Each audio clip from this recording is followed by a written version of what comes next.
Right, guys, welcome back. This is the Above Average FPL podcast. My name's Adam, and as always, I'm joined by Baker. Good evening, sir. How are you doing? I'm okay. Ish. I feel like that feels like the maddest week of the season. It does feel a bit mental. Like, I mean, for you to be okay-ish, I must be in the absolute depths of the gutters. Yeah,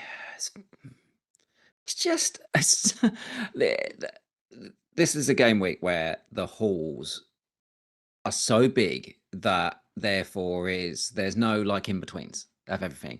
We've got to shout out immediately, like James Planet FPL, because it kind of shows you like how big the hauls are in that he had 3 17-pointers in 1 week. So he got 101 points. Yeah, so 3 of his players scored more than all of my entire team. A 17-point from Chow, a 17-point from Rice, and a 17-point from Thiago, and they're not non-owned players. No. So it's the step ups are so incremental between one person to the other that it feels like it's possible that weeks are terrible. It's possible that weeks are incredible. Rockstar and us, he benched Rice because obviously the injury things and played Dorgu. And as a Liverpool fan, he definitely didn't enjoy that he had done that. And then but then was saved by one of his own guys with Ekatike not playing, and Rice comes in, and it's just like, and he had Rice and Chow, you know. Then you've got obviously if you're James, you've got everybody, but you've got Bruno G, who was on 12 points down to 10 points now because the DEFCON's literally just been removed at the death.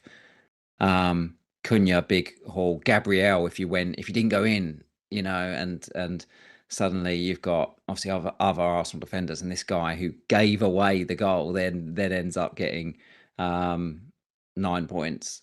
Yeah, it's a mad week. It's an even bigger mad week when actually virtually everyone just captained Haaland and he did nothing. Yeah. Yeah. Yeah. Yeah, I don't really know what to make of it, to be honest. I'm just... What I would say is so if you take, for example, James this week, right? James was 10 points behind me going into this game week and is now 40 points ahead of me. So as much as it's like, it doesn't take a lot. It doesn't take a lot. Like Rockstar I mentioned earlier, like I was consoling him about 6 weeks ago that he was having a really horrid start to the season, and then he's had just an incredible run. And that these things can happen. Is you can have crazy runs. So he's 184k now, and in game week 10 he was 2.2 million. Okay. And just flown. It's had, I think, 2 red arrows in the last 11 game weeks. Like, it's just been on a phenomenal run. These things can still happen. We're still early enough in the season, so I'm going to try and cheer you up. I don't feel like I don't want to hear this sort of crap, to be honest. It's all rubbish for me because I just feel like, you know, things like the Thiago to Ekatike move, things like the jumping on Foden late, things like you know, being forced into bringing Gabriel, that was fine. Like, I don't mind that. But I feel like I'm making the sensible moves, and then I feel like when I'm making the sensible moves, stuff's still going wrong.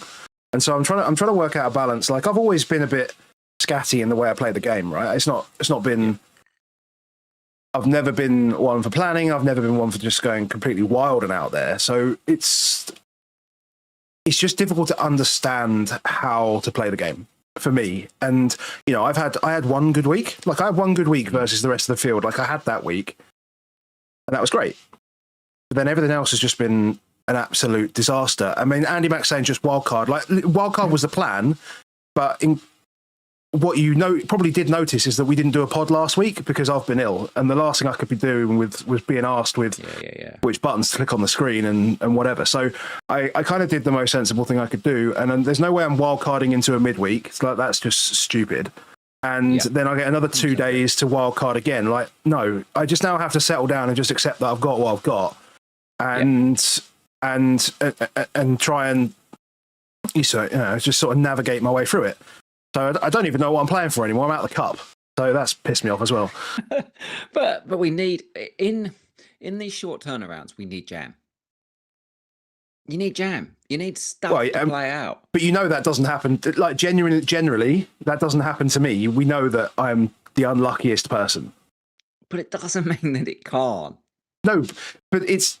So, we've spoken about this many times. Like, it's a pattern of year after year after year. It's not like it's a one-off thing, right? It doesn't mean that it can't. It can happen. You still can get lucky one season, or even one half a season.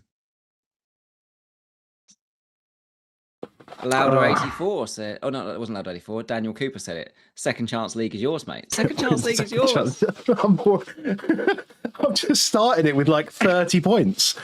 Can we get straight into that? Yeah, come on. Let's just rip the band-aid off, get the points done. Happy New Year to everyone. Happy New Year to everyone. So 37 points for myself. 41 after 41 less 4. So yeah, rank's gone down, whatever. So Raya still holding Raya. Still think he's a fine pick. It's everybody else that's a bad pick, clearly. So I have Gabriel, Virgil van Dijk's a bad pick. Like, he's a bad pick. Dalot, Anderson came in for Ekitike. Szoboszlai, Cunha, Saka, Foden, Anderson, and Haaland. I got 2 goals and assists, 2 bonus, and not very much else. It was just miserable. Like, the whole week was bad. Yeah, and the only person that I got, well, what was worse? Like I say, the only person I brought it, the only points from really was the person that I took a hit from. For obviously, I got the Cunha one, but I brought in Gabriel, and to make Gabriel happen, I had to sell Wirtz. Cool. So I didn't actually even win on my transfers. I mean, almost worse, because both of us actually, to get Gabriel in, we both sold O'Reilly. Yeah, who was on for 9 points at that point. Yeah, he was on max bonus at the time.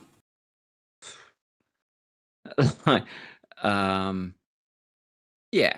Look, Liverpool are definitely shaky ground for all of us now after this with the Ekitike, and we've been talking about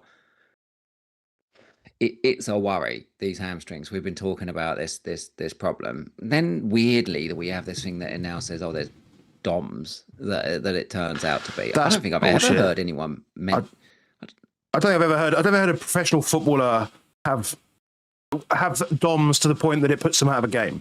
Like, DOMs is the sort of stuff that you get when you haven't exercised in 6 months and then you end up doing a hit workout. Like, that's DOMs, right?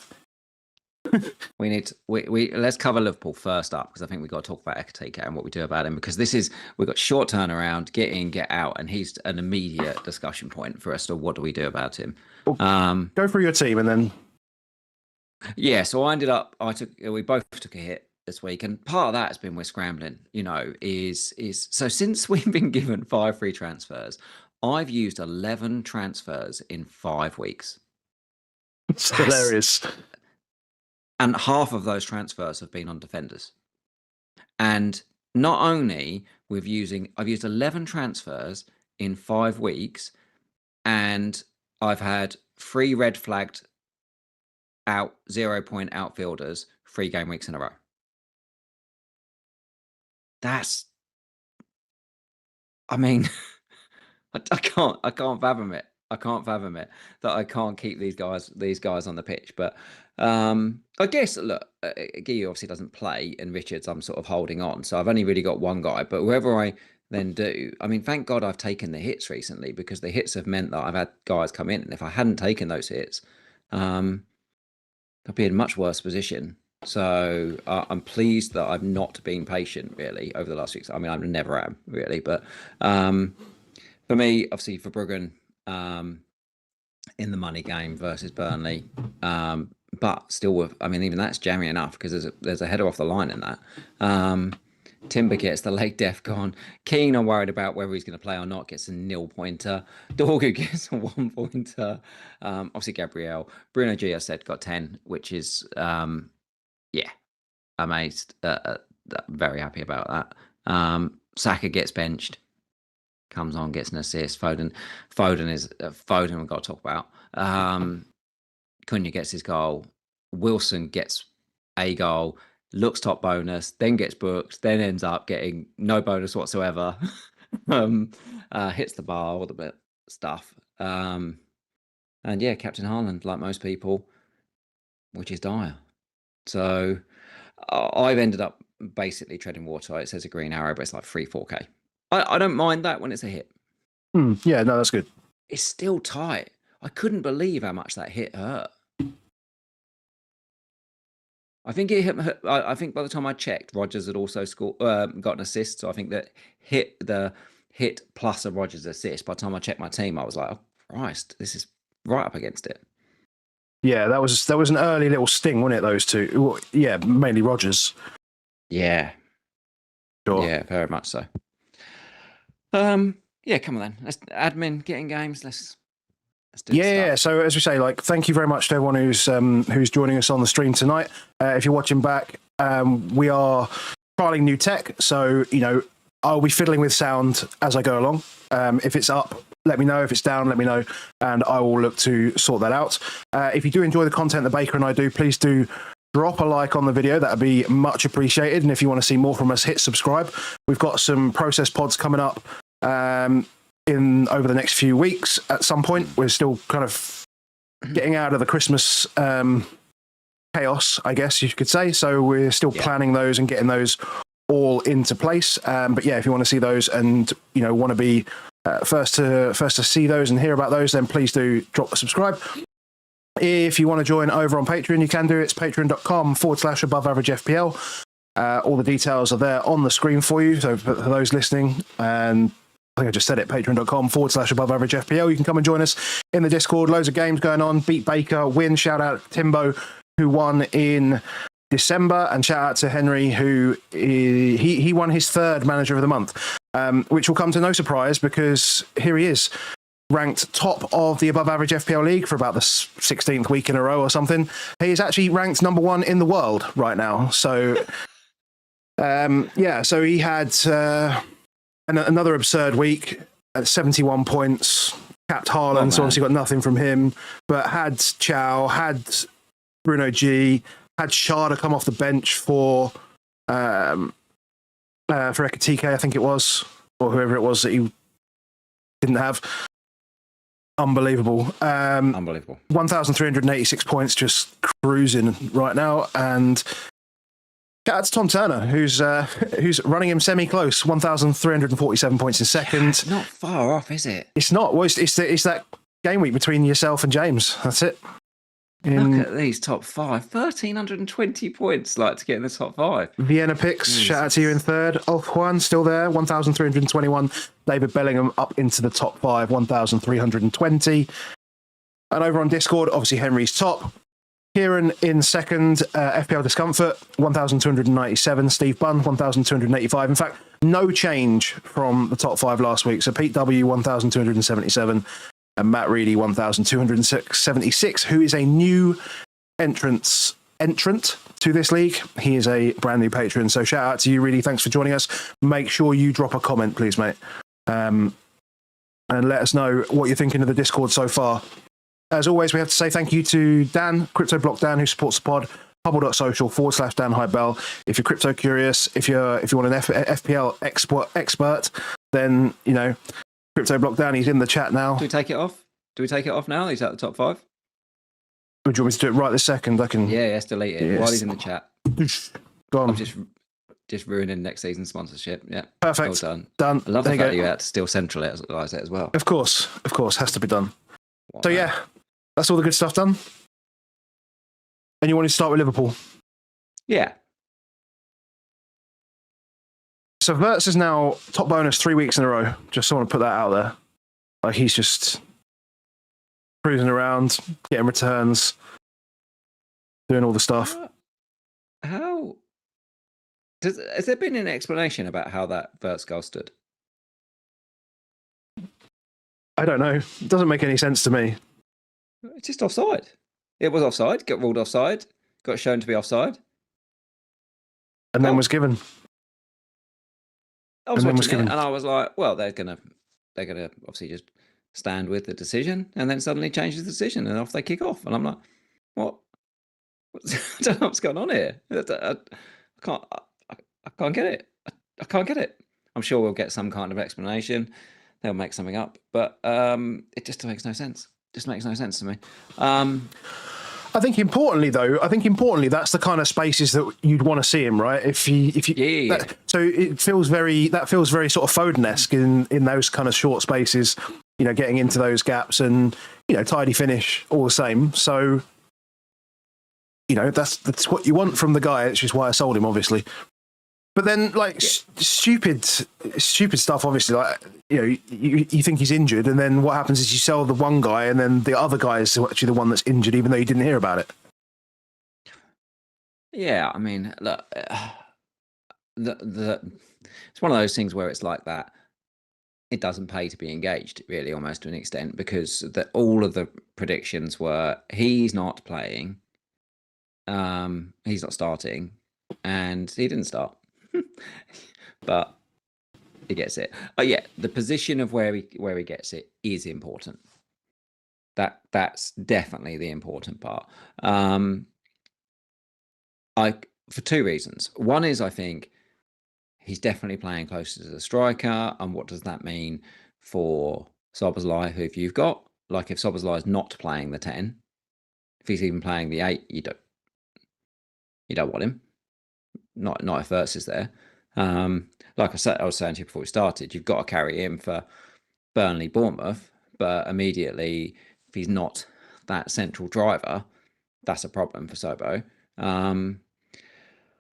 And potentially, if he is playing more central Wirtz, that's a plus for Gakpo, who I know the fans don't like him, but let's be honest, if Ekitike is a problem, the one guy that's not a problem normally for minutes is Gakpo, and Slot loves him.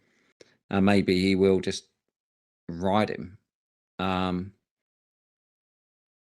But in general, look at this. They're just so nervous. Like that Reed goal is incredible. Yeah. It's such a good banger. But they all just they literally just retreated. They couldn't have given him more yards. Not one person was trying to pressure him. Every single person was moving backwards, despite the fact that they just took Gakpo off to bring Joe Gomez on, and they still retreated when they should have extra guys. And then there's a piece there where you go, not necessarily that they make this in the split second, but the guy never shoots, right? So what do you do in that situation? Do you think the best thing is to commit a person towards him, or do you think the best thing is to actually keep people in the box, knowing that this guy doesn't shoot, so it doesn't matter? It's a difficult one, right? Thing you've ever said. It is. It's so Thomas Frank thing you've ever said. It's so bad. No, but it is. But you wouldn't, would you? You wouldn't normally want to just commit a guy there when you're taking someone out of the box, right? It is. If somebody just smacks it in from 35 yards. I think most of the time you have to just say, well, fuck me, that was a good goal, and move on with your life, to be honest. Yeah. Get Wilson points off the bench, and obviously the bar. It's in the lob there at the bar. No, I haven't seen it. Oh, he lobbed the keeper, and it came off the bar and back out at 1-1. That would have been magical. This is an interesting point for me. If I keep Ekitike, for example, would you start Ekitike at Arsenal, or would you start Wilson home to Chelsea? I'd probably start Wilson at home to Chelsea. I'm pretty sure I'll start Wilson and bench, especially because it's non-hedging then as well. And I've got double Arsenal defence. Yeah. Like Arsenal. I don't think we've seen anything from Liverpool to suggest that Arsenal won't crucify him. I don't think like in the last 3 or 4 weeks, Liverpool attacking wise have been okay though. I think they'll cause some problems for Arsenal. I don't think they're going to be. I mean, Arsenal could cause their own problems, I guess, but I think Ekitike is probably still fine. I think he'll get a couple of chances. I think he will get a couple of chances if he's playing. Obviously, he has to play. But I mean, we assume he plays. It's just how many minutes can he play? Obviously, they've got this game, and then it's FA Cup, so we assume he definitely has FA Cup off. And then, hey, hopefully we're back into a more regular thing. I feel like it's almost like it wouldn't surprise me if Slot's thinking we're pretty redlined here, albeit it's not like Liverpool are going to win the league. So you'd think if you are going to chance the guy, you might as well. You better do it in the cups. Yeah, there is. You better have done it against Fulham. You better have done it against Fulham and rested him against Arsenal. Yeah, but he's got Barnsley, Burnley coming up after this. Yeah, I don't know. I just not sure. Just in general, you look at it and you're like, I don't know. I think it's more than fine to abort Liverpool as much as you need to. I just don't know where you go with Ekatike. Other than do you go back like you could go back to Thiago. Well, let's do Thiago. Let's do Brentford Everton. Yeah, this chaotic mess of a game. Do you go back to Thiago? I mean, people will look at you could do. I mean, people look at the last game against Spurs and he didn't score in either of the games against Spurs. But that was probably a Thomas Frank thing more than anything else. And so he took his chances well here. He ran the line really well. He was right up top, touch tight to Sharda as well. You know, obviously nicks it off his foot for the second goal. Like last 3 weeks, he's looked really good. Like he's actually looked like a proper player as well. You know, doing whether it is against us. Well, no, but but what I'm saying is I'm taking the Tottenham games out of the frame here because it's the number 9 thing against Spurs. I'm still holding onto that. I also think there's a mobile centre back thing about him that he really struggled was what he did really struggle against when he played us was Romero and Van der Ven just continually nicked the ball off him because he's just a lump, isn't he, of a guy like interestingly before this because I was chatting with Danny from the Last Resort pod about this and saying like I personally have really disliked the Thiago pick, you know, now to the master dislike it because I just think he's an incredibly limited guy. But does that matter? Because we've seen it with Wissa, we've seen it with Tony, we're seeing it with Thiago. What you did see, like that first goal, is you get the goal notification happen before the goal. Yeah, and admittedly, obviously, Tarko's on the ball, but I'm looking at it and you're sort of guessing where this is going to go. And you're like, well, he's just standing there and he's the only man standing there at the number 9. So if this breaks down, it's only going to be aiming at one person and it's going to go at him and he's going to score. And then you look at obviously the last goal and you're like, well, if that breaks down, he's just hanging out at the halfway line when everybody else is not. So it's going to happen. And if they get a pen, he's going to score. And like everything. And then even the second goal is Sharda could have scored. But no, do you know what he does? Because he's got a number 9 and it's all about feed the number 9. So as long as Brentford create chances, all of his chances will be 0.3, 0.4, 0.5 XG. Yeah. Because they're still big chance Brentford. Yeah. And it's just a case of whether they feed him or not. But he's utterly reliant on being fed. Like anybody who's owned him for the last few weeks has been going, he's been so unlucky because he's standing right next to Sharda when Sharda's scoring all the goals. And you're like, well, that's the point of Thiago, is that he's solely reliant on feed. Yeah. And yeah, I mean, a lot of nines are like that though. I don't think there is a lot of 9s like that now. How many 9s are there in the league? Well, there's not too many 9s. I think there's less than 3 9s in the league. Like an actual, I'm going to come feed me 9 is so rare. Haaland and Thiago are pretty much the only ones of that ilk where the team is set up to it. You've got Gyökeres, who is a 9, but he's not being fed like a 9. Yeah. You've got like Wilson, who's a 9, but he's not being fed like a 9. This is This is a 9 that's actually being fed. DCL is your 9 who's being set up to be fed. So when you have them, it's gold, isn't it? We've got Chris Wood last season, similar game of when you've got these people that are like, you can have 9s which are false or battering rams or decoys or doing that stuff. But realistically, when you have one that's designed to be fed, as long as the team's functioning, they're going to be good. But when I just the bit that I can't quite get my head around on it is, so Sunderland at home, Chelsea. Sunderland still without Afcon, guys. Like, don't rule it out. Like, Tottenham should have hammered them in the first half. But then you've got Chelsea away, and they're not creating a lot away. You've got Forest at home, so you've got 2 out of the next 3 at home. Like, if you own Thiago, you are not selling him under no circumstance. Then you've got Villa away, Newcastle away, Arsenal at home. And then you're into Brighton, Burnley. Oh, then it gets good. Bournemouth, Wolves, Leeds, Everton, Fulham, Man United, West Ham. It's good. Yeah, it's good. It's really good. So maybe it is just like now and then, like if you wanted to get off Ekatike, or if we hear that he's not going to be playing against, I mean, it might just be a good opportunity with the Arsenal game. I know obviously Liverpool have the Burnley Bournemouth game themselves, but in those games, I can't see anybody else that's better. I know the fixtures are not fantastic, but I'm like, would I want any of the Tottenham strikers? No. Like Solanke when he's due back. Would I want him over Bowen? Yeah, I'd want him over Bowen. I know your fixtures out there, but I say that. I literally told Rockstar to sell Thiago to Bowen last week and was like, yeah, I'm really comfortable with that decision. But if you ask me to scan it again, Jesus, at Forest, ugh. The Newcastle strikers, who's going to get it?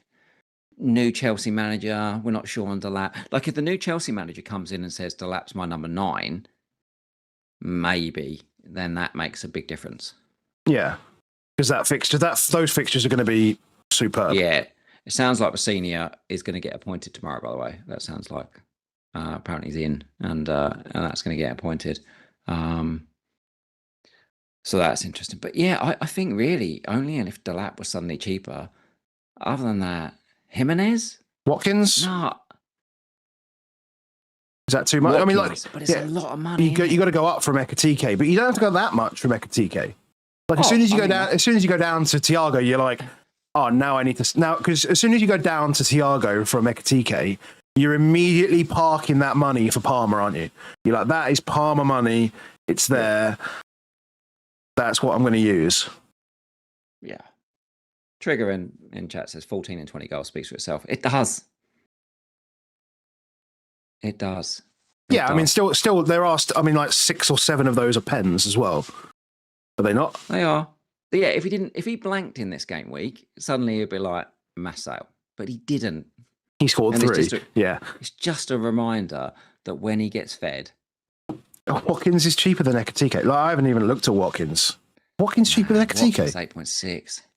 I mean, yeah, okay. That is a point. Good Evil says, nah, that's Bruno money. There is an option in there that you could just go down to 4-5-1 and get Bruno in, who potentially is back for Burnley, and just get Ekatike gone. Yeah. Down to Mane. Let's do Wolves. We've never done Wolves this early in a pod. Let's do Wolves. Well done to Wolves. So can I just say that this is the photo that was there on the website. This is the photo that was there. He hasn't even got 100 opacity. He don't. Like, yeah, this is all the FPL site can provide, unfortunately. But do you love it? I love it. I used to love it when, like, on the video printer on Sky Sports Soccer Saturday, when Trialist comes in with the goals. All in pre-season, you see Trialist. And this one. Yeah. Mane. Andy Max in the chat. Wolves did a thing. He has not talked in capitals all season. I mean, this. I mean, they were great. They were great, and they took. they were just continuously front foot against West Ham and just completely shocked him.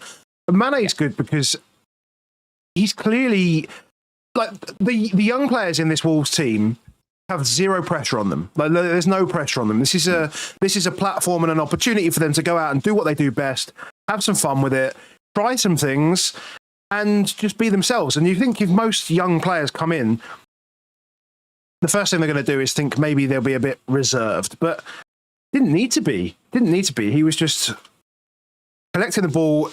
I mean, the shot that he had that Areola pushed wide was class, and he turned in between Bowen and... No, it wasn't Paqueta, was it? I mean, Paqueta played, did he? It wasn't Paqueta played. Manuel Fernandes. Manuel Fernandes? Yeah. And Mateus Fernandes. Yeah. Yeah, and that little turn, that was class. Areola did make...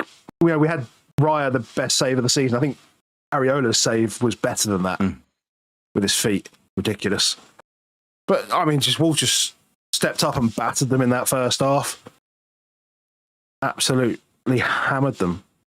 Yeah. Pun was deliberate there as well. And then, nice. And then just cruised out. Yeah, literally, that's it. 0.25 XG from West Ham. I'm disrespecting Wolves here. Hold on. There we go. Jasper is on screen. This was a paddling. Like, they battered them. I don't know if we have many West Ham fans that do us, but if I'm Bowen, mate, I'm asking for that move. I'm definitely asking for that move. The World Cup's going to go. This is his last chance, really, for a World Cup. I know he's obviously not that old and stuff, but by the time 4 years comes along, he's not going to be prime anymore. No. He should be praying again. He should be trying to get Liverpool all day long. The problem is obviously, I mean, that's probably not a bad move, but it's tough. I don't know whether he feels it's tough because he's captain. I think if it was Liverpool, though, it's a different game. Like, I think if it's Tottenham coming for him or Arsenal coming for him, it's a bit much. But if Liverpool came in for him, it just feels perfect. Yeah.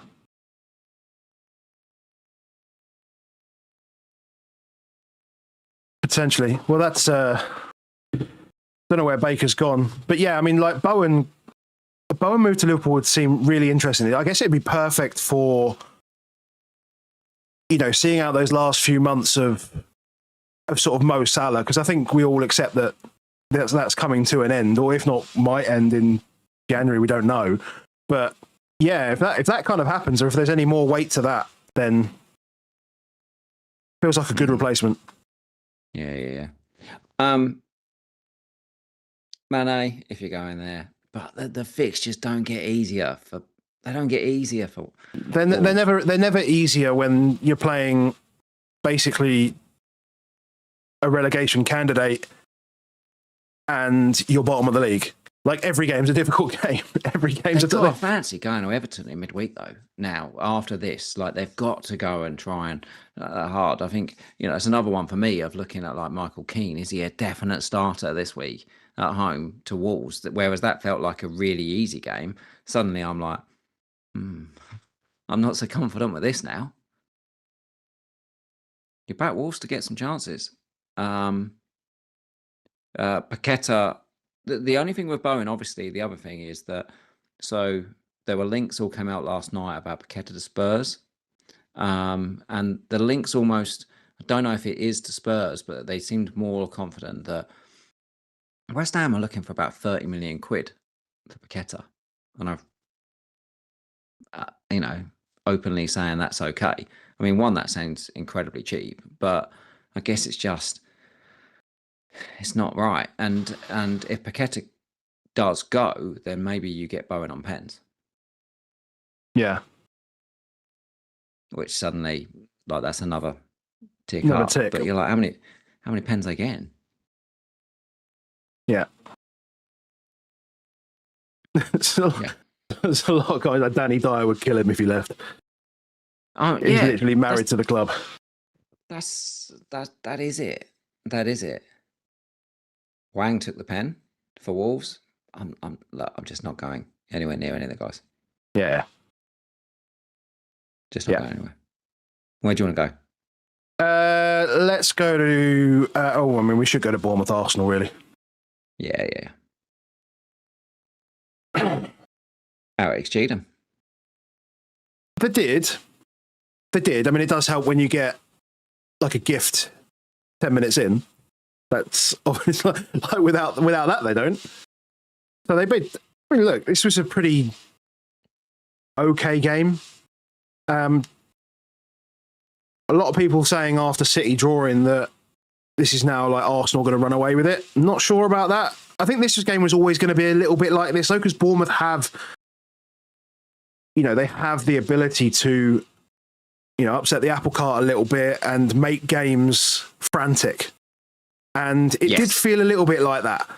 And so, it makes sense, actually, that, a fast moving attack ends up with, the central midfielder having the ball cut back to him where he can slot it away twice, right? Or a little bounce around ends up at your centre back's feet. But it felt like that could happen.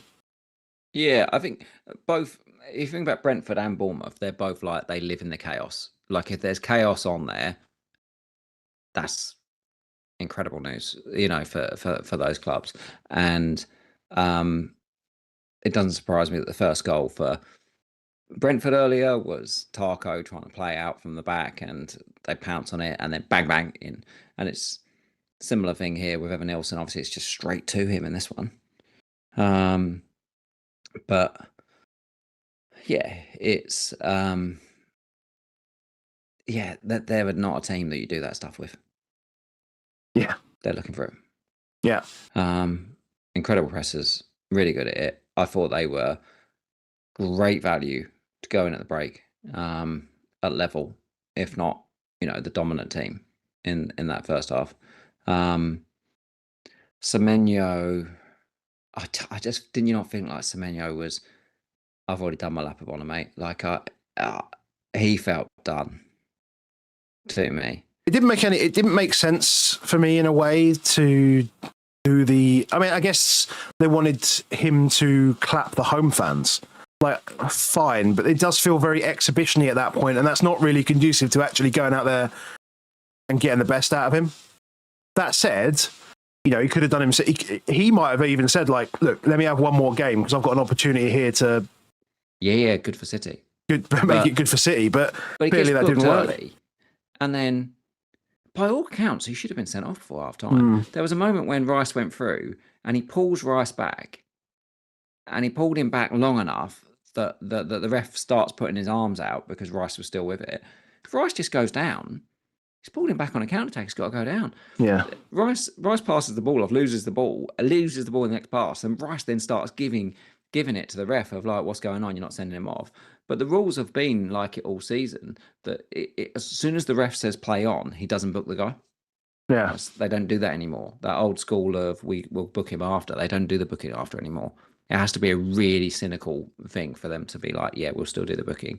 I mean, you're not advocating a guy to go down, but if Rice just goes down in that first half, Semenyo's off.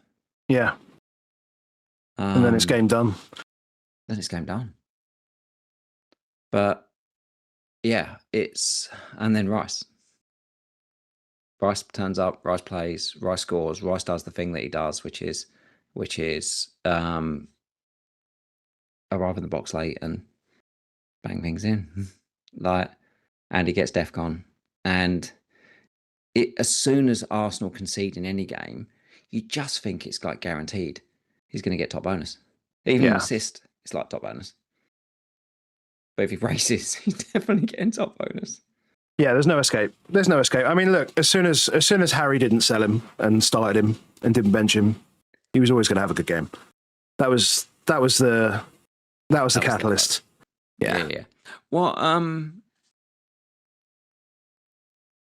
Me and Harry exchanged a few text messages on Friday, and 2 text messages after a row. First one said, "I think we might have made a mistake all going on Ekatike," and the second message said, "I've still got fucking Rice." Well, one of those definitely played out correctly, and the second one, he kept him because he's a man. We were talking about hits. I was like, "I'm going to do a hit," and he was like, "Yeah, I'm going to do a hit," and then I was like, "You won't do a hit." He didn't do a hit. He get Rice. Keith Rowley just asked why I've got a carrot in my glass. It's not a carrot. It is an orange peel from my old fashioned. I love an old fashioned around Christmas time. Much more than just a straight whiskey. I had a honey and lemon hot water because my throat's still hurting. But yeah, just to confirm, Keith, I have not got a carrot in my glass. Fair enough. Oh, he did do a hit, apparently. He did do a hit. It must have paid. Of course it did. Saka didn't start. Yeah. Do we just go Saka to Rice? Like, maybe. I mean, I'm obviously like fully loaded on Arsenal players now in my team. In fact, my team is about as red as you could probably imagine. It actually hurts my head a little bit. But yeah, maybe. Outfield red shirt men. Yeah, it's ridiculous. Absurd. I've just knocked my mouse on the floor, so we can't change scenes for a minute. But yeah, I mean, like that will allow Palmer easy. Like that feels like that's it. Like just get Rice instead of Saka, and then Palmer becomes an option, right? Or Bruno, or whoever. Like it means I can get rid of Anderson or Soboslai, and I can just upgrade them, whoever I need to. You can, like, if you've got the transfers and you can muck around here, then Saka to Rice. Yeah, Cunha to Palmer, Foden to Bruno. Easy game. I'd rather, if you offer me right now, if he's all fit, Rice, Bruno, and Palmer, but maybe it's just fucking Enzo because it's year of the eights. I mean, like literally two. Yeah. Well, we haven't done City yet. Should we move on to City? Yeah, I must remember that. But it's year of the eights, like Rice. Well, apart from Sobo, mate. Sorry. Well, it's because he's like an 8/2, like he's like a 4, really. But more the than anything. Are just killing it. I mean, Reinders is an 8. Sort Reinders is an 8. Enzo's an 8. Enzo is. I mean, I said this 2 weeks ago, and it stuck in my brain. Because we were talking about which Chelsea assets. And I said Palmer, and I was like, what about Enzo? And you went, Enzo's dead, mate. 2 weeks ago. Literally 2 game weeks ago. Dead. I was like, no one's talking about him. He's absolutely dead. Goal last week, goal this week. Bang, bang, bang. Bruno bang, G, bang. Yep, 8. Maybe for the process, we should, maybe we need to get John as well. Talk about why the 8s are doing what they're doing. God, we've got to try and work this out. What's going on? Do we just need 5 8s across the middle? Do we just need 5 8s? Yeah, we're going to get to it. Everyone's mentioned Bruno, the other Bruno. Yeah. But Reinders is just coming through with those things. So, Man City. This graph, first of all, this graph though, the chances are so big at the end for Chelsea, doesn't actually represent how good City were in that second half of that first half, because they absolutely suffocated Chelsea. Yeah, they really did, and like the goal was just like the end. You know, it was kind of like the guy mining with the diamonds, and the guy. And like when Reinders scored, the guy got through. He got all the diamonds, and that's exactly what they deserved from a significant amount of pressure. Yeah, there was that back-to-back moment of the deflected shot, and then the inside of the post from Haaland, where you were like, "Jesus, how have we not got this?" So Foden, mate. Like, I love Foden more than any man on earth, and I know when Foden's good, and I know when Foden's bad, and I know Foden is just not right. But he absolutely adores playing Brighton. He adores playing Brighton. He's got Brighton next. So anybody that's looking at it and think I'm going to sell Foden this week, do not do that when he plays Brighton. If there's a team that just fits Foden and Haaland, for me, it's always Brighton. And we should note that he just made some horrendous decisions. There was one in the second half where he tried feeding Haaland when it just Cherky was just outside, and it was like, he's got that brain, wouldn't he? Like, you just think he'd lay that through. There was even one where he tried that again to play it across to Haaland, where if he'd taken a touch almost not directly towards the goal, but just in a straight line, he'd have had a shot away from 14, 15 yards on the angle, which I think he would have taken on. I know what you mean. That one where he dragged it wide, where he did his little step, like, that's when you're like, well, this is where he scores. When he took that little step, you're like, he's going to score here, and he just drags it wide of the post, and you're like, oh, okay, that's a bad sign. But it just kept getting worse and worse. It felt like he was desperate today. It felt like he was desperate.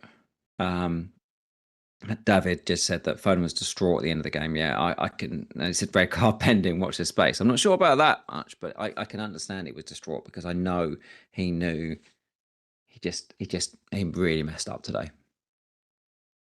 It's difficult when Reinders is right there and Cherky's right there, and Semenyo's coming. Like, there's only so many. He knows there's only so many spaces here. Like, in a few weeks, Marmoush is back, and Rodri's in now. Like, he's in.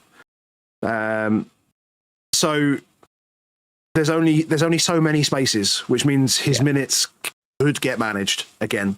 And like Pep, as much as he talks up all his players, right? But as much as he talks up his players, doesn't get emotional when it comes to moving players around. Like, he's very objective. Like, if it doesn't fit, like, he's just out for like 4 weeks. Just see you later. This is not working. This is now how it's going to work. I mean, we're going to see a lot of Rossini, Tactico, stuff like that. The one that I do know that Liam Rossini does from a Chelsea point of view is that he doesn't just sweeper keep, he does absurd sweeper keep. Like stand 30, 40 yards out of your goal sweeper keep. Like that nuts style of play. I'm trying to work out if Sanchez can do that or not. Because Sanchez is like, as these fixtures come in, you're like, well, Sanchez just looked like a really good pick for a keeper going forward. But obviously misses this game with a muscle injury. And then you're like, I don't know if he's a Rossini pick. Just be noted if you're eyeing up the Sanchez pick, that Rossini is weird with keepers. Ball playing is going to be big. And it might be, what Chelsea are like, is if he feels that they haven't got it, they'll sign one. They'll get one. Yeah. They'll come for Kinski. They'll come for Kinski, won't they? Well, I don't know who the keeper is at Strasbourg as well. Maybe they just he brings a guy with him because they own that club. So true. Yeah. Just bring who you want. But yeah, I think from a Chelsea point of view, Enzo, you definitely are looking at. You have to now. Yeah. You have to, that goal he scored at the back post is that thing we've seen it so many times at the end of games. One of the reasons I think 8s are so good at the moment is that they play more than 75 minutes. We talked about it recently, didn't we, about the fact of how many goals are being scored, more goals than ever at the end of games. That's why 8s are so good. Yeah, I think just a note again on the graph, that entire jump is all Enzo. By the way, that is his first shot, that is his second shot, and that is his tap-in. What a save by Donnarumma that was as well. What a save.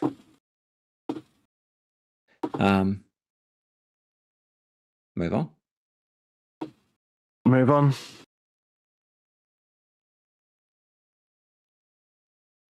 Iago just said the Strasbourg keeper is already Chelsea's. Of course he is. I went here. You went to Tottenham? Yeah, I did.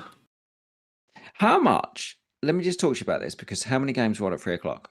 4, 5? 5, yeah. How much did you watch Tottenham? Most of it. I hardly watched anybody else. I had multi-screen on, but I found myself, I don't like multi-screen. So I find myself go off and find the games. I genuinely think I spent less time watching Tottenham Sunderland than any of their games. No. That's fucked. Yeah. I mean, that probably would have been helpful for tonight for me, but no, I will always watch Spurs. So I had it on the big telly for the last 20 minutes of the first half. It didn't come back out in the second half. Which I thought we were okay. But well, I missed the first 3 shots because I didn't switch on until 10 minutes. Like I will watch Spurs, but I just can't be asked to rush to make sure that I'm there for kickoff. It's just rank, mate. It's just rank. You were looking at Kudus. I mean, obviously he goes off injured, which is because everyone I even think about mention, if I utter their name, I kill. Who do you want me to injure? Give me a name. Let's just David Raya, please, so that Arsenal clean less, and 2 that actually gives me a reason to sell him. Okay, you have to say the word. You have to say Baker 3 times, and then I will kill him. David Raya will get injured against Liverpool. Clip it down. Perfect. Thank you for doing that. Thank you for your service. Yeah, it's unbelievable. I just keep injuring guys. Yeah. So Kudus obviously gets injured here. We definitely did have a bit more about us going forward. You can just tell though that we do just lack quality. Like Richarlison, he's either doing ridiculous acrobatic bicycle kicks or he's literally standing 18 yards offside. I don't know whether did you see that freeze frame, by the way? Incredible. The best freeze frame I've ever seen. Ridiculous. I retweeted it, I think. So if anyone needs to go check the retweets of the freeze frame of Richarlison being offside. It was the best offside. Yeah, one, we're not clever, and 2, just no technique, no ball. Like that Brobby goal, when he scores that, you're like, oh, that was a good finish. That'd be one of Tottenham's best goals in the last 2 years. Yeah. Just the movement. Why can we not find that one pass that breaks a line? Why can we not disrupt something there? And just when you've got, to be fair, when you've got someone like Xhaka who, did this week in, week out with Arsenal, because that's how they play. And you've got fun players like Enzo Lafy, and yeah, Robbie's all right. He's all right. He did okay in the Dutch league, but he's clearly got a good touch on him, and he's clearly still proving himself here. But as you say, that goal, the movement was fantastic, and the finish was just ridiculous. It was past Vicario before he'd even thought about it. I mean, they were knocking on the door though. Vicario made a couple of good saves, in that last at the end. But yeah, I mean, they were a bad team. We should have put them away. But this is a team that's obviously still really hampered by AFCON, and we couldn't do the business. Yeah. Because when you look at it, you're like, oh, Tell, Odebear, Richarlison. They're not top half players. Benton Kerr. They're not top half players. We are not a top half team. Yeah. It's not good. Yeah, it's bad. It's bad. Moving on. Move on. Please. No wonder Brennan Johnson left. Yeah, exactly. I don't know why Jasper's there, but yeah. I guess Jasper could have been there if I mean, it's really difficult, isn't it, to say offsides. I know you're big on, look, VAR's there. It's a really good thing for offsides because it takes out any of that thing. It's just, there's the line. That's what it is. Matter of fact, done. But fuck, I couldn't see what whistle was offside. I can't really work it out. It's not that I think VAR is good, or it's not that I think VAR is good for that. I think that it just doesn't matter. Once the technology's there, where the line is completely irrelevant. Yeah, it doesn't matter whether it's one part of the attacking player, or whether the attacking player is all the way across. Obviously, referencing Arsene Wenger's thoughts on it. The line still exists, and a line will always exist. And now the technology is there.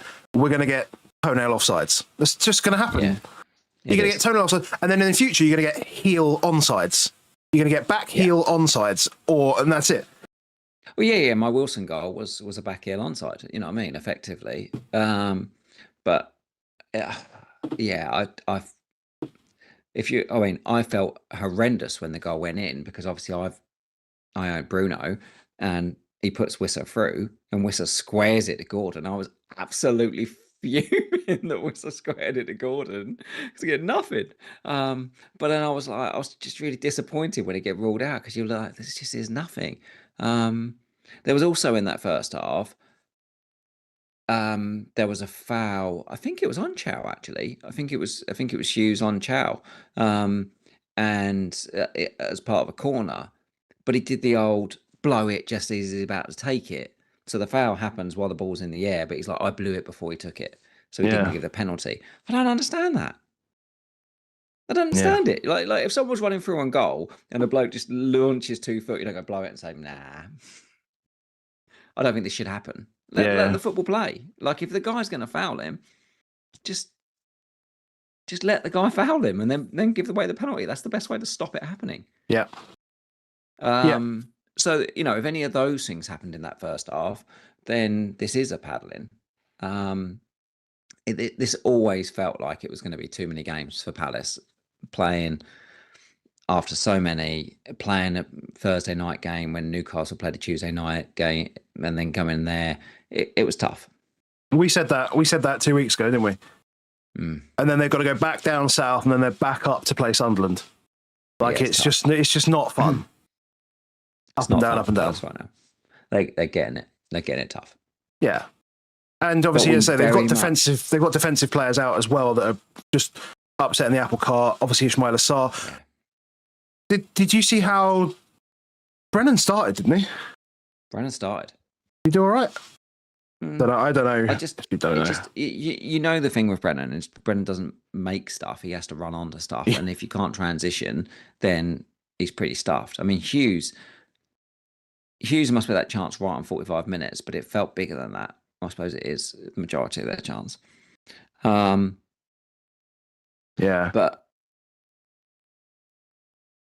it looks like he had a couple of shots in the place where Brennan doesn't like shooting from, basically.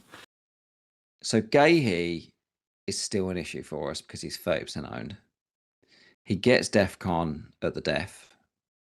I think he actually jumped from 9 to 11 during. In fact, he jumped 9 to 10, and now he's been corrected up to 11. I was just looking at it now. Chow gets 17 DEFCON. Christ. And Bruno gets knocked down with one.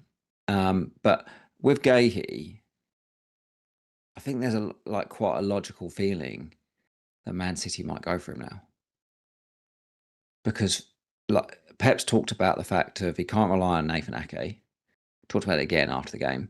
He's tonight said Ruben Dias is now out and Vardiol is now out. So they've got no Vardiol, they've got no Dias for midweek. Yeah, so they need a left-sided centre-back. They need a left-sided centre-back. If you're Pep, you just got to go and get Mark Gahey, haven't you? Yeah, I mean, they can't afford to drop any more points this season, so yeah. Yeah, I mean, so if that happens and you've already got Triple City and you've got Gahey, you then end up with 4 City, and then you can't do nothing until you get down to 3 City. Yeah, but you'd move O'Reilly on immediately, wouldn't you, if you've still got him? You would, And then, but at the moment, he's laughing. Well, because he's going to have all the minutes, isn't he? Yeah, it could only be one more game before Aït-Nouri's back, by the way. I did wonder how they were doing over there, to be honest. Yeah, well, anybody can go out now. I think you've got the round of they're this weekend, aren't they? Yeah, this weekend. Tomorrow. Round of 16. Round of 16 is now. Yeah. There is a world. Cameroon beat South Africa today, did they? Yeah. So there was a world if Bumo went out today that he could have been back for Burnley, but he can't now because Cameroon have beat South Africa. Okay. Senegal through, Morocco through, Cameroon through, Mali went through. Yeah. We got Egypt tomorrow. Yeah. Egypt, okay. Nigeria tomorrow. Okay. Players are going to start coming back. Yeah, it just depends, doesn't it? It all just depends on well, it's the next round. It's the next round. Bruno G. So annoying because he knew. The thing about him is I spoke about him 2-3 weeks ago saying that he could have just been one that we kept, or I kept, and I could have just not moved off him, and then everything would have been fine. Like if I hadn't sold Bruno and I hadn't sold Ekitike, like I'd have, I don't know, 40 more points than I've got now. You could be a dick like me and have bought Rice, then sold Rice to Bruno, then sold Bruno to Wilson, and then sold Semenyo to Bruno. Just moving those guys around. Just kept him. Yeah, you keep buying guys that gets points. It's good. Yeah, the transfers have paid unbelievably the last few weeks, so I can't complain about it. But yeah, it's still that 90 minutes thing. Like he scores the goal, like he scores a ridiculously low XG goal, but it's because he's on the pitch in 90 minutes. Whereas, like the Gordon one today, you kind of knew it. Again, Danny last up had said, we've got to get a goal from Gordon in the first half because second half is just a decline until he gets subbed. Yeah. And he just gets himself over the 60-minute mark, as does Hall. Yeah. Because they've got to protect those guys, and they've also, with the wingers, they've got rotation options. Like Barnes could have scored a brace when he came on. Yeah. Bruno G is still really good. And that's the same story for all attackers, as you mentioned, like Wissa Voltemada now. Like it looks like they're just spending, they're giving Wissa the minutes that the Voltemada needs the rest for. It's just incredibly hard to pick a winger over an 8 right now. Mm. Better minutes and DEFCON. It was always hard to pick a winger in the first place, wasn't it? Because they didn't tend to have set plays. They didn't tend to have penalties other than Mo Salah. And so you were like, well, they've got to open play create. But now it's even harder because most of the 8s have some set plays. Most of the 8s play 90 minutes and they potentially get DEFCON. Yeah. Yeah. And it's just about that whole package all the time. Like you go into a game like today as a Bruno owner versus a Gordon owner, fearful because you don't think that your guy's going to brace and you think that Gordon might brace. But you think, I'm going to be in with a chance. And if that chance comes off, it's a double digit. It's not like people talk all the time.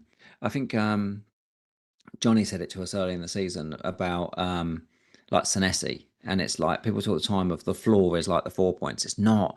These guys not only have quite high floors, but they have incredible ceilings. When they do clean, Senesi gets double digit. When is the likes of a Bruno, when he does score, you just almost guarantee double digit. Yeah. Tough.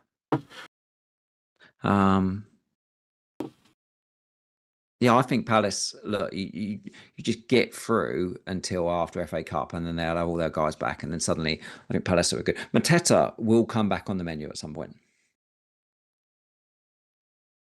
Mateta will come back on the menu.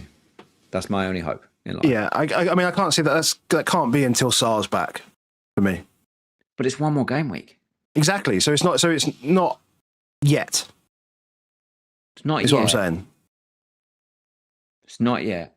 It's not yet. But by the time that Burnley Wolves in 26, 27, if you are looking to keep hold of Ekitike and thinking, I want to get my Burnley Bournemouth game in 22, 23, there's a really nice move to then start be thinking about, I'll go to Mateta from him.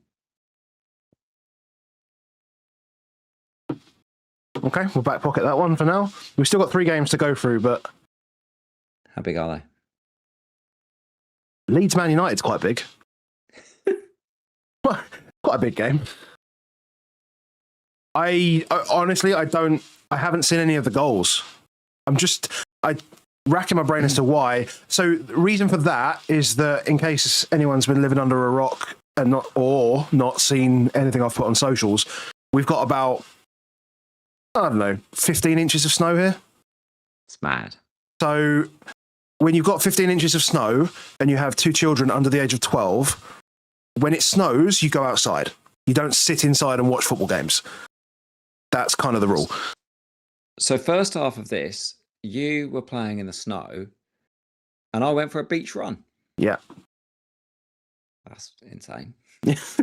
Yeah. We could live in polar opposite ends of the country, but I went running along the beach, and you played in the snow. I made an igloo. And I was quite happy. I got in, it was in the halftime break, and I was like, what's happened? Oh, Dorgo's booked. Oh, not very much. Okay. Other than DCL at the post. Second half, look, the whole lineup from Man United, when it's like 6 defenders, 2 DMs, you are like, well, okay, this isn't just miserable. This isn't ideal. I think with United, the thing is, we have to see potentially Mount and Bruno are back for that Burnley game. So if you do have them, if you do have Man United guys, you play them in Burnley. You definitely play them in Burnley. They can only potentially get better, and then work it out. Work it out after. Yeah, because they will get better. Because not only that, potentially in a week's time, Brian Mbeumo's back as well. So the attack gets better. Everything does just get better again. But one major reason to keep a transfer potentially in hand, if you haven't got any like us, home Man City, away Arsenal in 22-23, you can also jump off them. Yeah. Like, if you've got a defender, you're probably just benching it. But if you've got Cunha, we're all going to be eyeing up Cunha to Palmer in one way or another. Or Cunha to Rice. Or Cunha to Bruno G. Or Cunha to Enzo. Yeah. I think Cunha's going to be gone from all teams in 22. That's my feeling. I think that's reasonable. Like, I'm not looking at him past 22, but I'm just, at the moment, I'm more Rodgers is being pulled up as well. Like, just for the rest of the season, just having Rodgers. But yeah, I can. Let's do Villa Forest straight away. Just no messing. Okay. Yeah.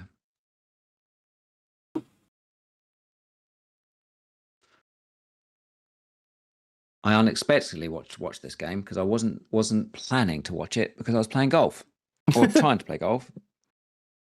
And then playing it down in Sandwich on the coast, a big crowd appeared, and it turned out that there was a World War II bomb that somebody had stumbled across. That's never happened. I've never walked in off a course because there was a World War II bomb. Even more ridiculous that Dave in our Patreon guessed That's the reason. I said, oh, I actually messaged in the Discord. So there's a weird group of people. He said it's probably a World War II bomb. And it was a World War II bomb. just insane. Just insane. Just insane. Yeah, if anyone doesn't know where that is, that's right where obviously all the bombers used to come over, right out on the links course. It honestly, the most bizarre thing, I was like, right, off to the clubhouse we go. It felt like -8.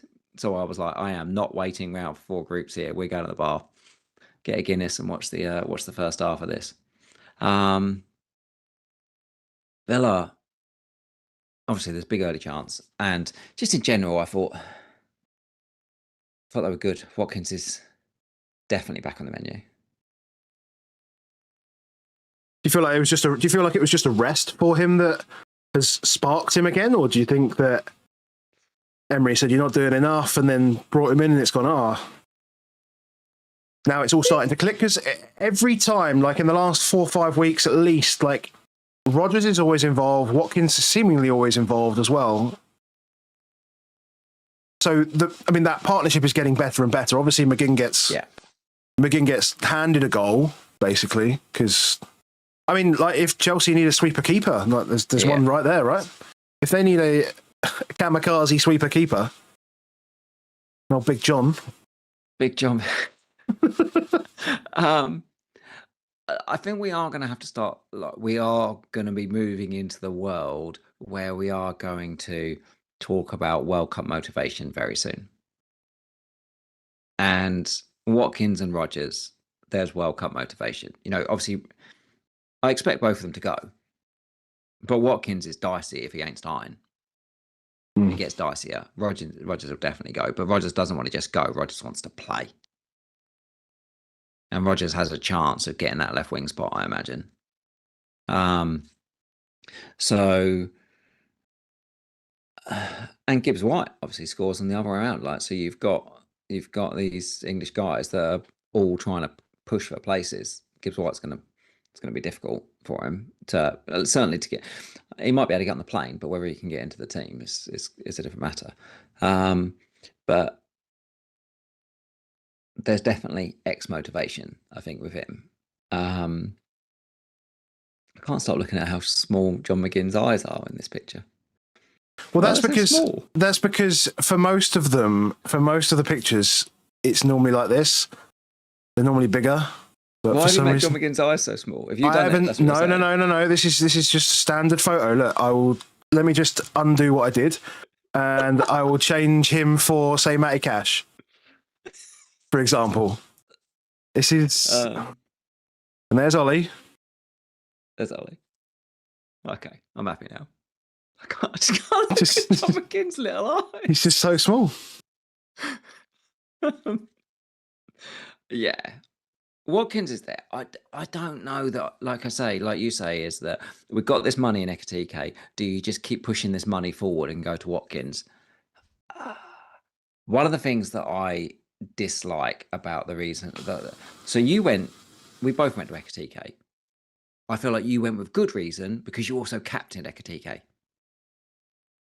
Yeah, it's good to spend if you're spending like 8-9 million quid on a striker to captain him. That's good. I look at this and go, there's no chance on earth I'm ever captaining Ollie Watkins. Because just in any game, Watkins could just not start on Marlon starts. And therefore, I don't want it. How often does that happen in the next few months, though? If Watkins is and always has been the main man. I know he is susceptible to it. But as you say, X motivation. He goes on a little run here, then I don't think there's going to be a reason for him to be. He's got 4 goals in his last 3 games and an assist. He's on it right now. He's on it right now. He's on it right now. I get it. And this is he's got pedigree. When he goes on this, it's a return every game, return every game, return every game. It continually happens. The other good part is I never back him to get a clean, Villa. which also is going to be really, really helpful for him. It is 7 returns in 7. Is it? Yeah. 2 braces, but 7 in 7. Oh, it's coming. I mean, he's on 79 points for the season. It's quite a lot of points. Yeah, you say it's quite a lot of points. It doesn't actually sound like a lot of points. I feel like this season, just generally speaking, like the points are lower. Yeah, but he didn't score anything in the first 9 games or whatever. No, he didn't. Maybe, but just try and work through that we're going to have some guys that we are going to be thinking about that are not cheap. He still does fewer. He still has fewer points than Calvert-Lewin. Well, nobody can match him.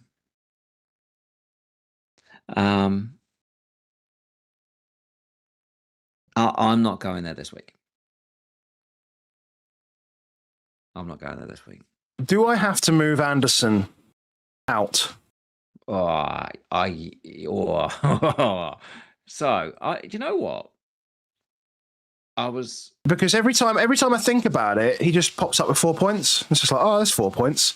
Oh, there's another 4 points. And it's not that bad. It's really interesting that your take is that, because I was thinking about this just so I watched the first half at the golf club and then I drove home for the second half. So I listened to it on the radio and I got home. I checked, so you're not checking like DEF CON, you're not checking bonus, and it came up and he got it and he got his 4 points. And I thought to myself, do I need to have a conversation with Adam about selling Anderson? Do I need to have this conversation? And I still don't know if I do or not. I still don't know if I do. Is it okay to get 4 points every week? And is it still that case that we talked about with other guys where if he did score, then would it be a haul? And that's what because let's just take 4 points, 4 points, 3 points, 4 points, 3 points, 4 points, 2 points, 6 points, and then he had back-to-back 9s in 11 and 12. We got 1 goal and assist. So he's got no returns, including that 6 points. He's got no returns in the last 8 game weeks. 0 returns. And his XGI in those games is 0.0, 0.1, 0.04, 0.03, 0.2, 0.07, 0.14, 0.17. It's not good. So it's not only... Is it that he's a 4-point floor, or is it that he's a 4-point ceiling? And therefore, we've seen this week, like you're wanting to hit some big blows, like in terms of this. He's never going to hit your big blows. He's never going to get you the 17-pointer that fucking Chow, Bruno, these guys. Like if Wilson if that gone in, that bounce off the bar today, then at the time he was on 9 points. If that goes in, he's walking home with like a 14, 15-pointer. Those things are just... I just don't think it's a pick. So I guess my issue on this, though, is that I am at least 500,000 behind everybody else. Yeah, so, it's like when is he going to be the person to sell? But can I do it though? I can't get to Wilson because I don't have the money. I mean, you're going to tell me to sell Riot. I get it, but I can't get to Wilson because for a hit, it's such a hard pick to sell, and it's such I almost feel like it's you need to. There needs to be like an incredible fixture that you just feel like, okay, this is the guy I want to move towards, and it's worth doing it even for a hit this week. But I don't know when that week is, and it's definitely not this week. It's definitely not this week. It's West Ham, isn't it? Exactly. It's not this week. But then West Ham could just be...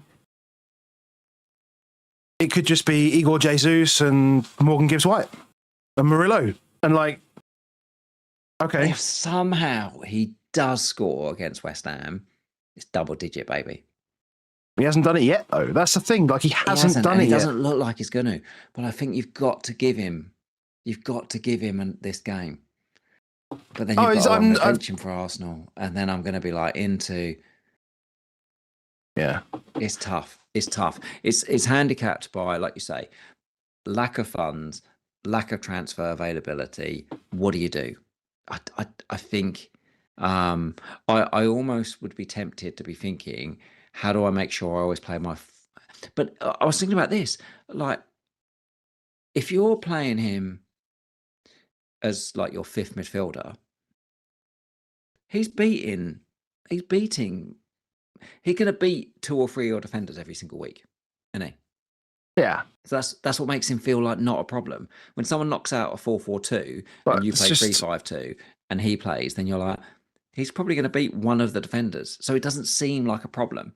But it's also just so limiting to your overall opportunity to smash.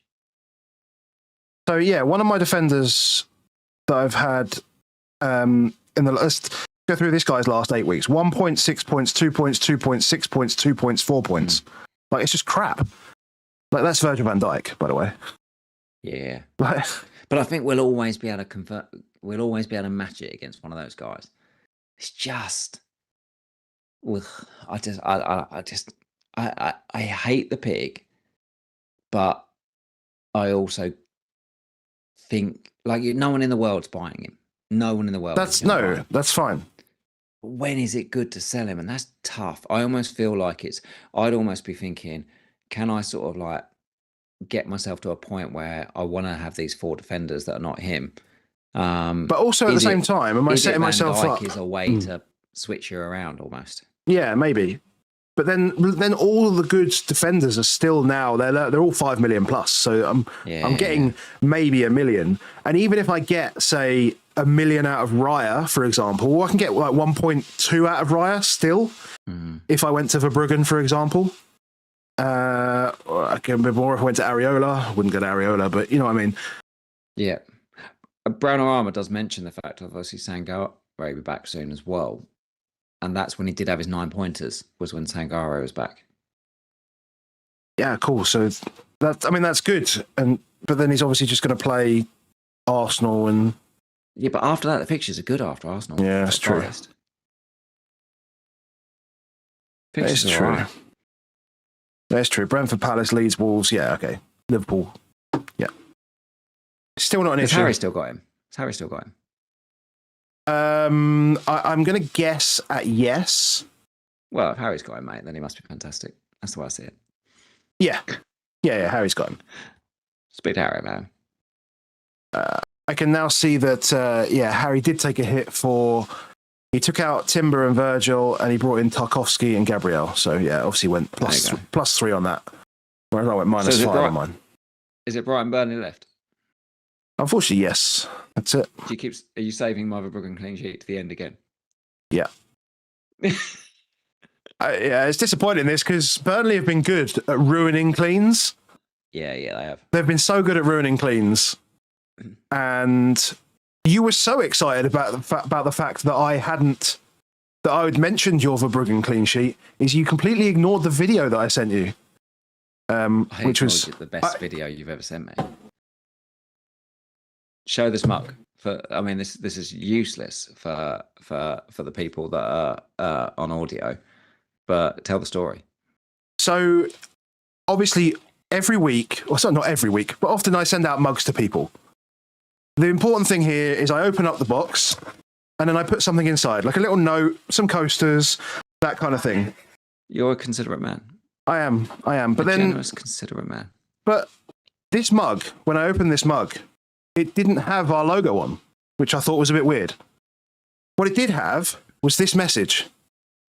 When you have a dream, you've got to grab it and never let go. And then just has a photo of a random lady on it. Just exposed her. Completely. But someone... Give the message again. Let me see that message again. When you have a dream, you've got to grab it and never let go. Should we get some limited edition mugs with above average FPL on one side and that on the other? That message on the other. Well, to be fair, this lady has probably received a Secret Santa mug. before Christmas with our logo on it. And she'd have opened it up in her office. Or no, she might not have bought it. Somebody's bought it for her, right? And they've given it to her, a Secret Santa. They've opened it up and they've gone, who's above average FPL? What the hell does this mean? Maybe she's watching. Maybe. Oh, hilarious. But yeah, I do check the mugs. So that was the only one in the batch. Should we do a giveaway for that mug? No, I'm not giving away that mug. No chance. I'm not giving away that mug. Verbruggen clean sheet. Talk about that instead. Forex Aaron, just in my dream, my emotion.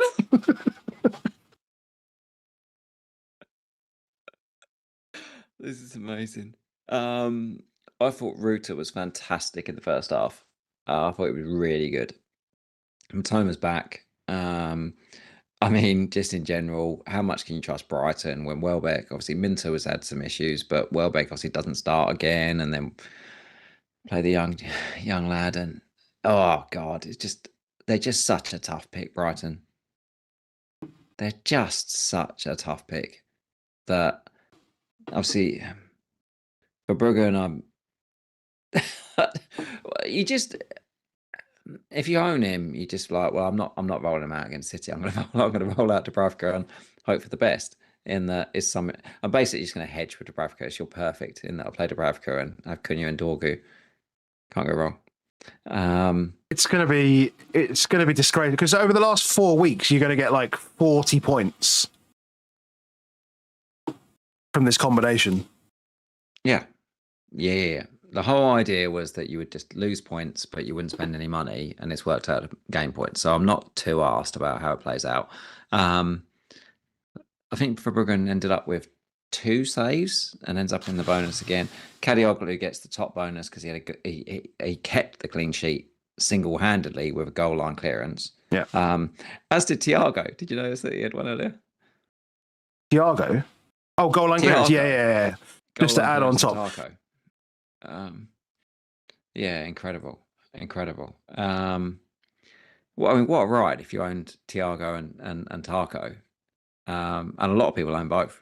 In fact, it seemed to be quite a strong correlation of guys. Flapjack owns both, Danny owns both, and then Thiago heads one off the line from Tarko, and then Tarko gives the goal away basically for Thiago.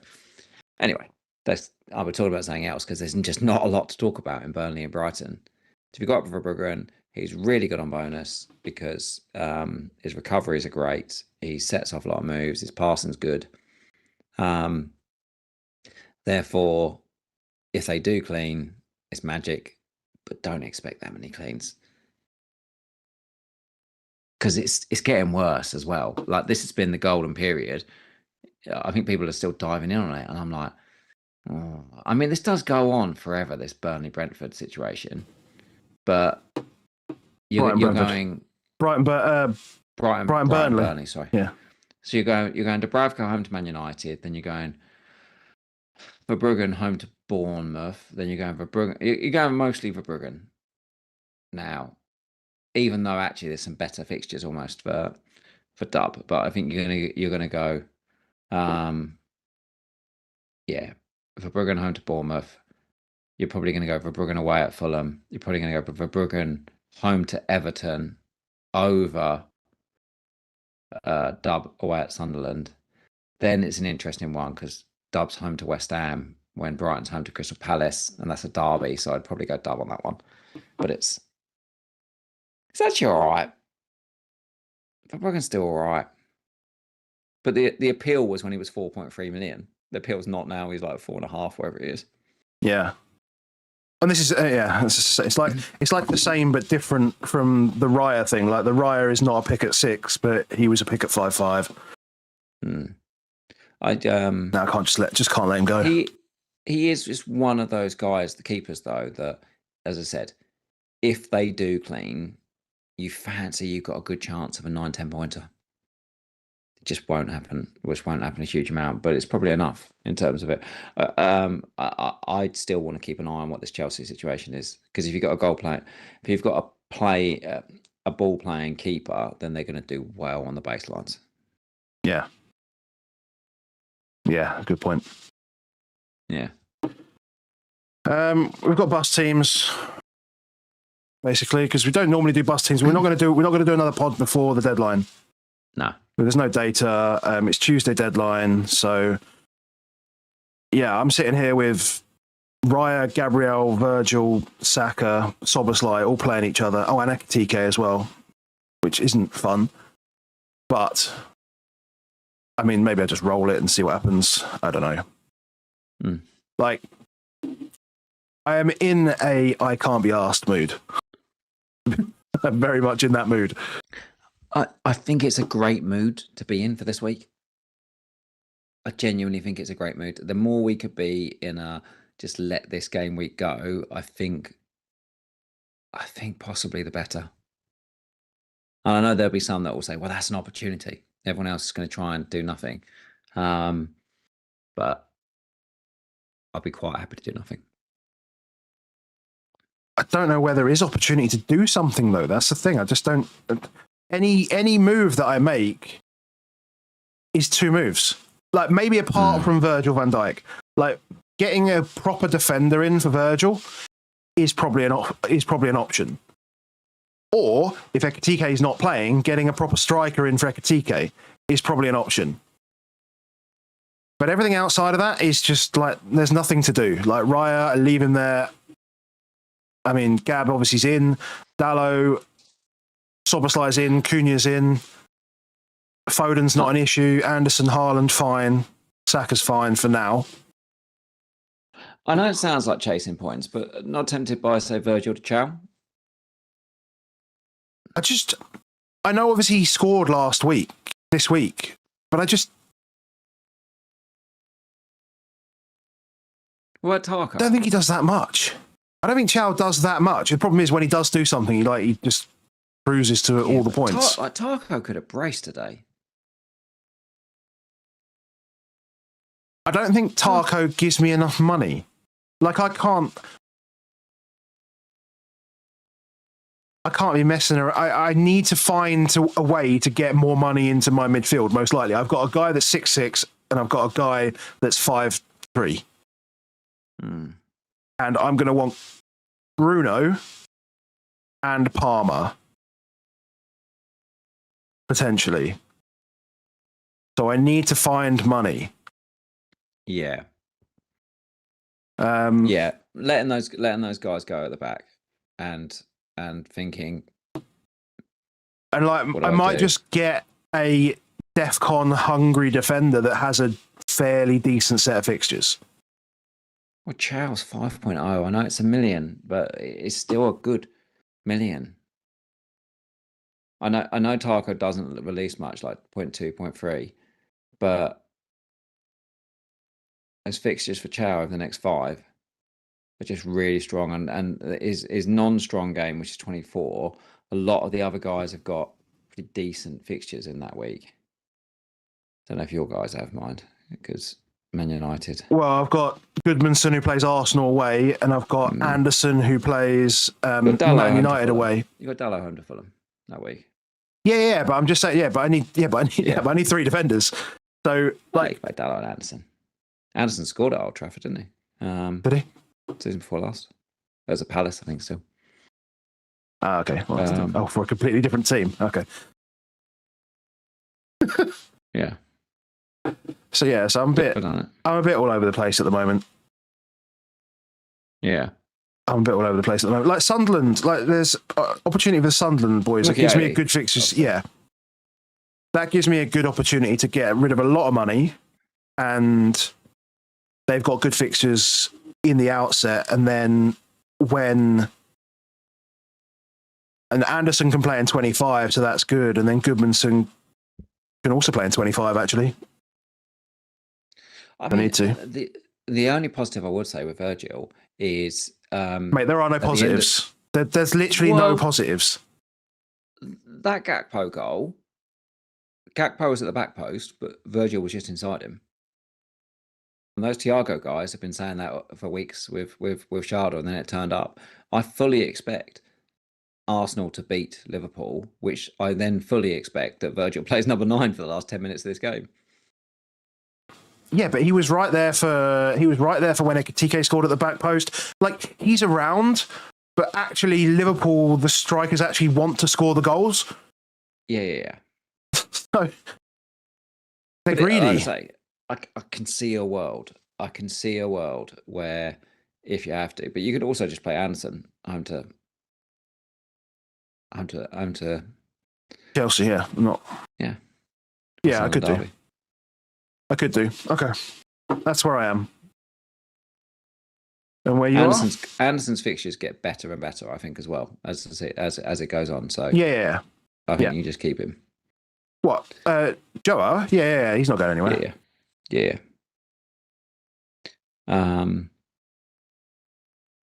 Me. It pretty much is this, with the conversation to be Wilson at home versus Ekitike at Arsenal. And unless we hear something crazy, then I think I have to just go with the Wilson pick. I think it's tight. And if it's tight, go with the one that's likely to benefit my team the most. And that is by backing Arsenal players. Yeah. Like playing the striker that is up against my double defence versus playing the midfielder that's not playing the defence that I have any part of. When it's tight, I think I've just got to go with Wilson. All in. 4-5-1 for the first time this season. Yep. Good. Yeah. We'll see. Look, every week for the last 3 weeks, somebody's missed out. I could miss out again. Like, we don't know that King can play again, do we, in midweek? If he's got a bit of a problem that he's managing, then there's a chance that King misses out again in midweek. So I suspect that'll be the issue. We have to ask the question because we've got a chance to get a Holland cap. I mean, the challenge is that Bruno G, like, genuinely. Yeah. As I was looking at my could be an option. It is an option. But at the same time, like, Haaland likes a Brighton game as well. Strikers against just general attackers against Brighton, I'm always very happy to cap. Yeah. I wouldn't put anyone off of Bruno G though. Like, genuinely at home, they are great. Or he is great in particular, even more so. Yeah. But outside of that though, the problem is obviously that where the natural alternatives come from United, and they are like horrific going forward right now, or they come from Arsenal, where really you don't have a captaincy option in this game. Plus they're playing Liverpool. Like, is that a bad thing though? Actually, like, is that a bad thing?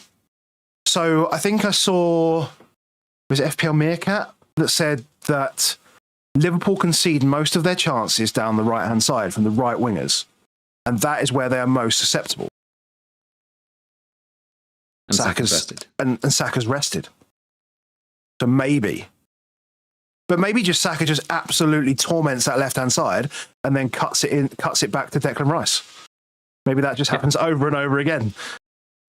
For eternity. Maybe it's Gabriel. Maybe it's Gabriel. I think Saka's probably fine as well, actually, this week. I think they're fine. I think you got a little triangle of fun there you could have. Yeah. But I think everyone else is pretty much an avoid, to be honest. Like, even Chelsea players, like, if you have Palmer or anyone like that away at Fulham, I'm not sure. Like, those games can get a bit. And Cunha becomes tougher if Bruno and Mount are back, despite the fact that obviously it should make the team function. I still think it's a harder one to do. Yeah. Okay. Easy game. Easy game. I can't believe I'm out of the cup. I'm gutted. I'm long gone in the cup. Long gone. Yeah, I was knocked. So I don't know whether did I say this at the start or did I say this before we started. The guy had Rice, the guy had Enzo, and he hadn't made a transfer since game week 12. Season of the Eights, mate. Season of the Eights. Let's leave it at that. Thank you to everyone who's joined us live. Shout out to Henry, number 1 in the world. Smashing it, mate. Another Manager of the Month poker chip is on its way to you. New month of Beat Baker is now in play over on Discord. So if you want to get involved in that, jump over to the Patreon, patreon.com/above average FPL. We'll be chatting in there all the way up to the deadline, giving as much, well, just feeding back what we can. People just literally, I provide advice and then people do the opposite and then people do well. This is how it works. So this is how it works. So thank you to all the guys in Patreon. Shout out to Crypto Block Dan, as always. Thank you for watching back. Leave a comment. Let us know how you get on during this week, and we'll catch you again later. Cheers, mate. See you later, mate.